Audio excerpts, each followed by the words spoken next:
Bienvenidos, esto es Fuera de la Caja. Yo soy Macario Esquetino y les agradezco mucho que me escuchen.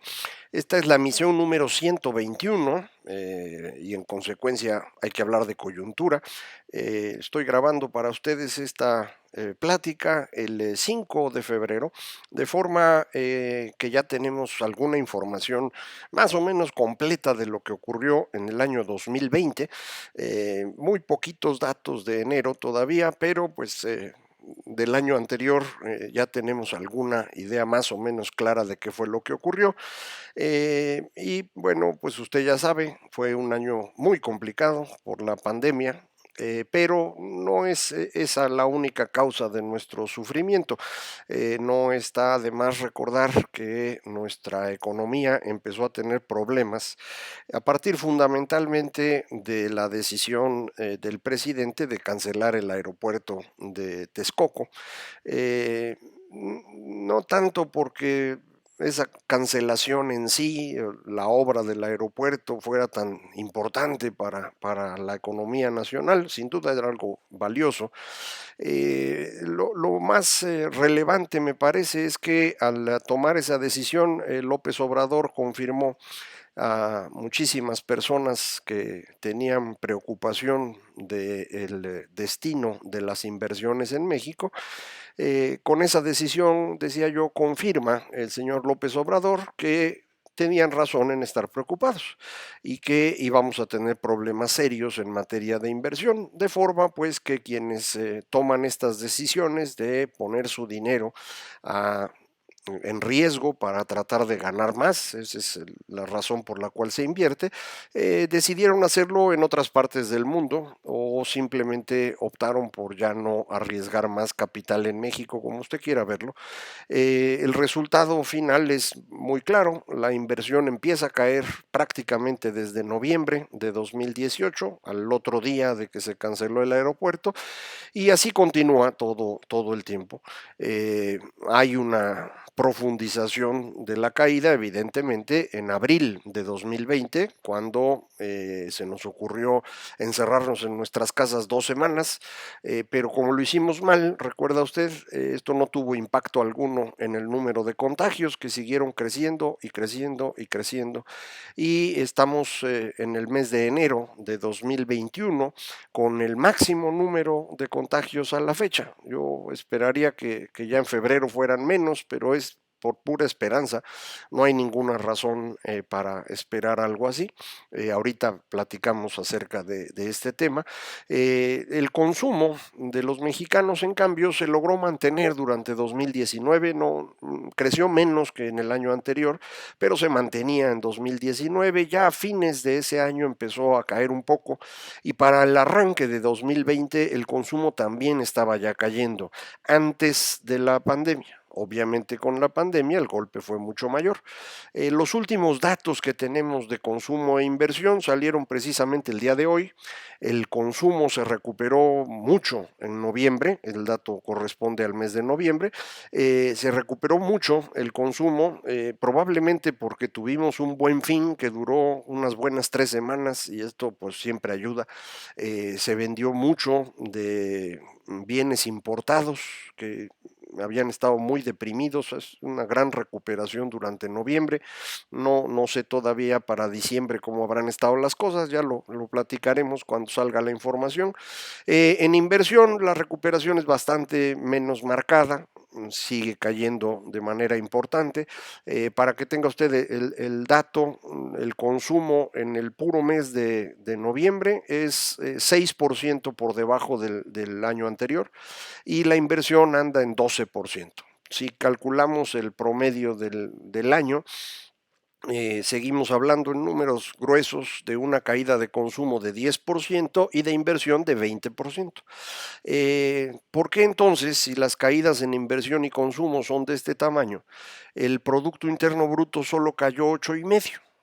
Porque ese fue el dato que dio INEGI para su estimación oportuna, que como usted sabe puede modificarse conforme van perfeccionando los datos, pero en esencia es el lugar en donde vamos a encontrar el dato final, 8,5%, décimas más, décimas menos.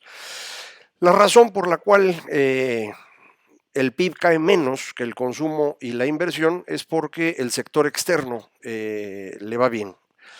No tan bien como para decir que hubo un gran crecimiento, pero la recuperación es completa. Para los meses de octubre y noviembre las exportaciones de México están al nivel del año anterior, poquito arriba incluso, es decir, se recuperó todo. Eh, la explicación tiene que ver con nuestra posición a nivel internacional, nuestra capacidad de vender cosas que hacemos aquí en empresas extranjeras, buena parte de ello, pero también ahora con muchísimas ventas del sector agropecuario, lo cual es algo que hay que celebrar sin duda. Eh, pero si nosotros exportamos y no importamos, y lo que tenemos es un saldo a favor en la balanza comercial, esto debería convertirse en una acumulación de reservas internacionales. Es más o menos claro, si usted exporta mucho e importa poco, pues entraron muchos dólares al país por las ventas de exportaciones, pero no se fueron. Si además le suma que está entrando muchísimo dinero por remesas, récord histórico, pues debíamos tener un bonche de reservas que se hubieran acumulado en estos meses y no es así. Las reservas internacionales crecen muy poquito, ahí se mantienen más o menos, lo cual significa que conforme entraba este dinero vía la cuenta corriente, es decir, la venta de bienes y servicios, tuvo que haber estado saliendo por la cuenta de capital. A esto es a lo que me he referido en otras veces que hemos platicado, de por qué la balanza comercial positiva, el superávit comercial, no es tan buena noticia como parece. Si esos dólares entran al país y aquí se quedan, eso lo que va a provocar es que el peso se vuelva cada vez más fuerte y esto va a dificultar más exportaciones. Si no se quedan, sino que se van, esto lo que significa es que estamos transfiriendo riqueza al resto del mundo. En esta ocasión lo que nos ha ocurrido es esto último. Estamos transfiriendo riqueza al exterior. El ahorro de los mexicanos no se queda aquí, se está yendo afuera a través de esta salida de capitales a la que me estoy refiriendo. No fue una cantidad menor. Durante 2020 ya saldrán los datos exactos próximamente, pero la estimación que le puedo dar es que más o menos 3% del PIB, 32, 33 mil millones de dólares, se fueron. Dinero de mexicanos, dinero de extranjeros que estaban aquí ya prefirieron irse a otra parte. Debe haber habido algo de inversión extranjera, de forma pues que la salida es todavía mayor. El saldo neto son estos 33 mil millones de dólares durante el año. Si hubo algo de ingreso de inversión, pues entonces la salida de capitales es un poquito mayor todavía. En cualquier caso, lo que nos importa es eso, estamos transfiriendo recursos al exterior. No es como para que nos ande sobrando dinero a nosotros, como para andarlo repartiendo, pero pues eso es el resultado de que nuestras importaciones estén deprimidas mientras las exportaciones crecen. ¿Por qué crecen las exportaciones? Porque somos competitivos para vender automóviles y computadoras y aguacates y apio y todas estas cosas. Y las importaciones, en cambio, no están creciendo porque no tenemos dinero. Por eso el consumo está 10% abajo. La inversión está 20% abajo y la inversión también utiliza bienes que vienen del exterior, maquinaria, equipo, etcétera. Entonces, esto es el resultado que tenemos en este momento en materia económica. Como puede usted ver, la causa de los problemas económicos es doble. Por un lado, el gobierno empezó a ahuyentar la inversión desde que llegó y por otro lado, el bicho pues, nos ha causado muchos problemas. Entonces hay que resolver las dos cosas. ¿Cómo se resuelve el asunto del bicho? Pues hasta ahorita la mejor solución que hemos tenido es cuidarnos, usar cubrebocas, limpiarnos las manos, mantener distancia con los demás. No lo hemos hecho bien. Es uno de los países en donde la situación se ha hecho más grave. Compartimos este lugar con Estados Unidos, con Brasil, con otros. Los tres que acabo de mencionar, México, Estados Unidos y Brasil, además comparten haber tenido un presidente irresponsable durante la pandemia. El señor Trump, el señor Bolsonaro y el señor López Obrador, personajes que estuvieron insistiendo que no se necesitaba el cubrebocas, incluso dijeron que no se contagiaba, que hay que darse abrazos, que hay que organizar mítines, y el resultado pues es epidemia muy, muy considerable, con daños mucho mayores que en otras partes del mundo.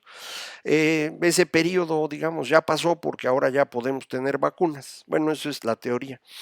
La vacuna ha estado produciéndose por distintas empresas. Otra vez la competencia es una maravilla, como usted puede comprobar, porque pues distintas empresas van produciendo distintas opciones de vacuna.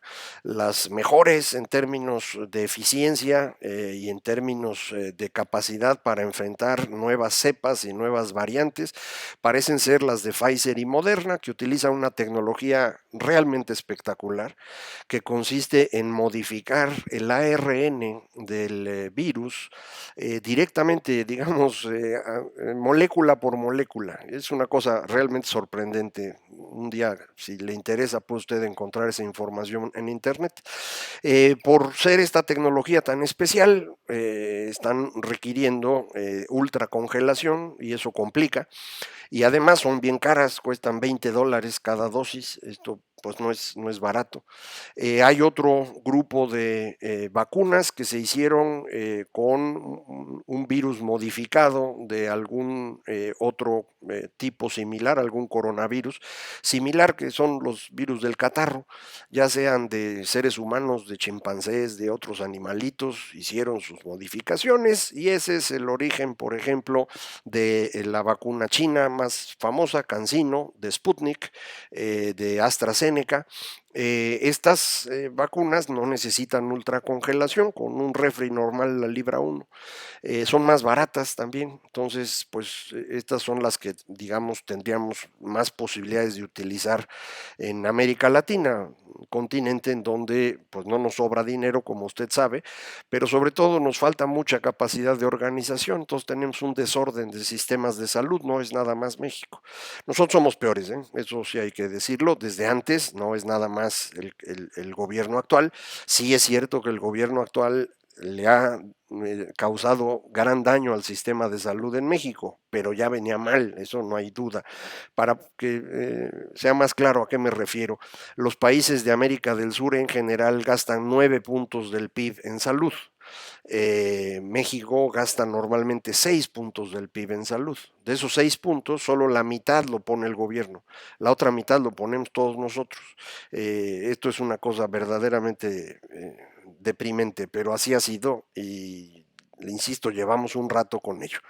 Eh, el daño que ha causado el gobierno actual es romper los mecanismos que teníamos de distribución de medicinas y este problema se ha reflejado en que el sector público le han faltado ciertas medicinas.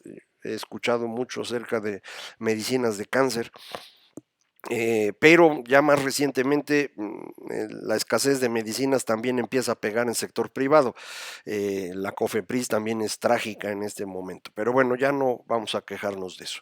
El asunto de la vacunación pues implica comprar las vacunas, que no sabemos cuántas compraron.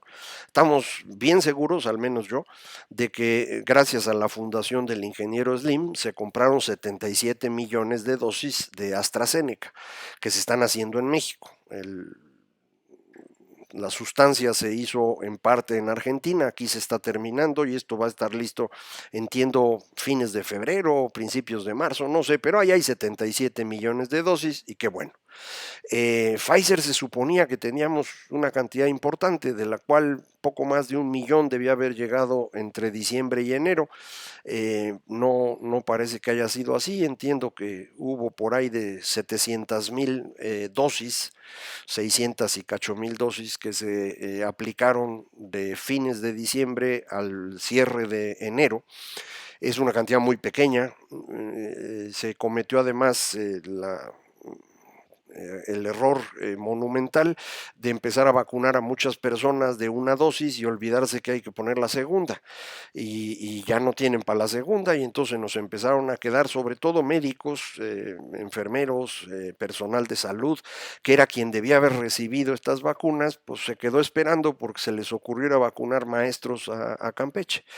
Eh, Indudablemente hay que vacunar maestros, pero van después del personal de salud. Ese es lo primero que tenemos que vacunar. Ya después seguimos con los otros y si no cumplimos lo de las dos dosis, el asunto puede realmente ser un problema. La verdad es que no está claro de qué tamaño puede ser el problema, ya lo veremos. Se le ocurrió al gobierno mexicano inventar unas brigadas correcaminos para que fueran las que vacunan, en donde hay una multitud de personajes que no tienen nada que hacer en la vacunación, pero que sin duda serán útiles para promover la figura del presidente y de su partido rumbo a la elección de junio. Esa es la única explicación que tiene, que estén ahí los personajes llamados servidores de la nación. No nos debe sorprender, todos yo esperaría, ya sabemos cómo es el señor López Obrador, no quiere irse, no quiere perder junio y no va a querer irse dentro de 3 años, eso se lo puedo garantizar. Eh, Me sigue sorprendiendo que algunas personas, incluso con 2 años y fracción de evidencia contundente, no pueden entender esto, pero pues yo qué hago, eso es lo que hay.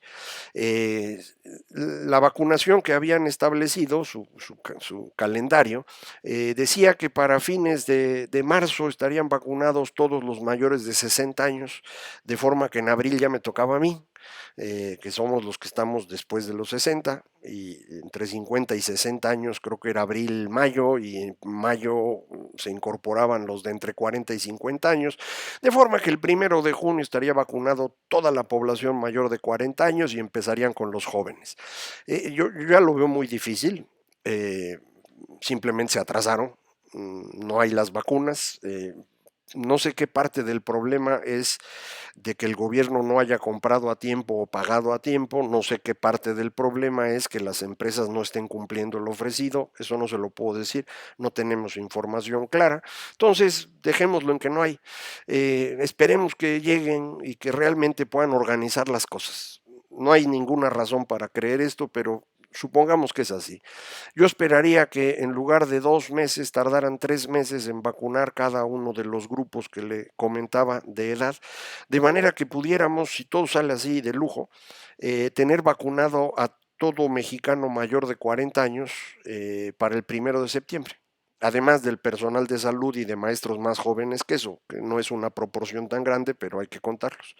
Entonces, imagínense, estamos hablando de 50 millones de mexicanos, 48 millones de mexicanos que tendríamos que tener vacunados para el 1 de septiembre. Si lo logramos, entonces podemos esperar que el último trimestre del año las cosas pues ya puedan hacerse más o menos parecido a como estábamos antes.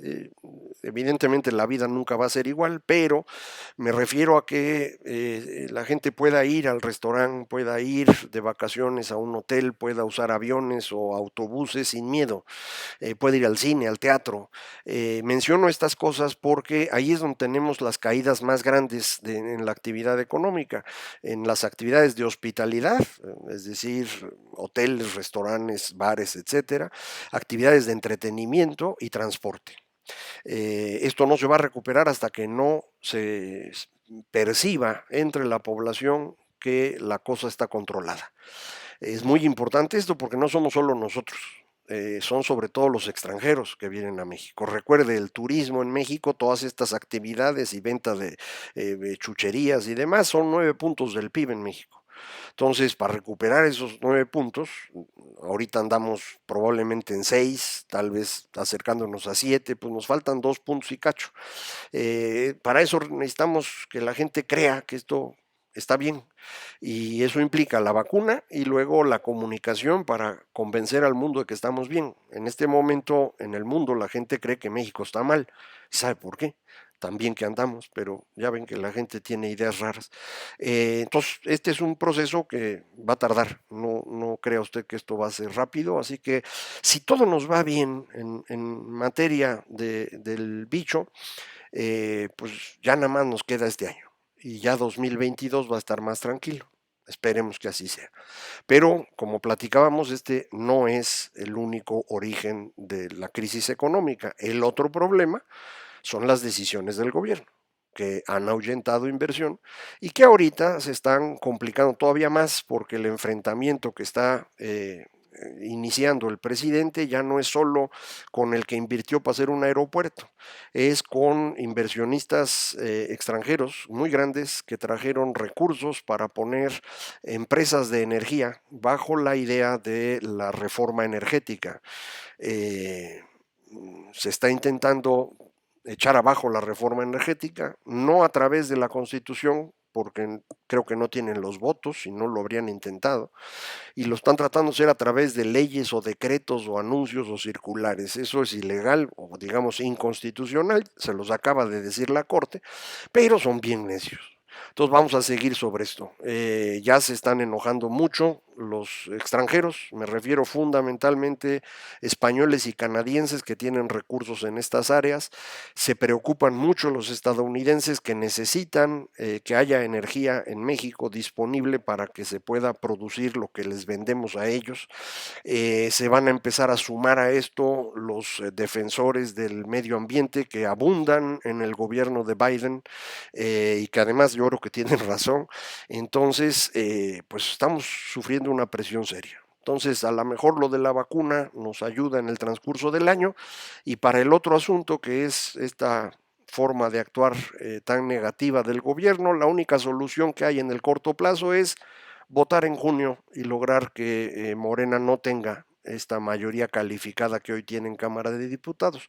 No podemos hacer más que eso, pero con eso sería bastante para después, los siguientes años, tratar de ir moderando estas decisiones tan costosas que tiene el gobierno mexicano. Ya no le sigo porque ya no me da tiempo, ya se acabó. Muchísimas gracias por acompañarme, ya sabe, me puede encontrar muy fácil. Arroba Macario MX es el Twitter, correo electrónico macario arroba macario.mx y página electrónica www.macario.mx. Muchísimas gracias, esto fue Fuera de la Caja.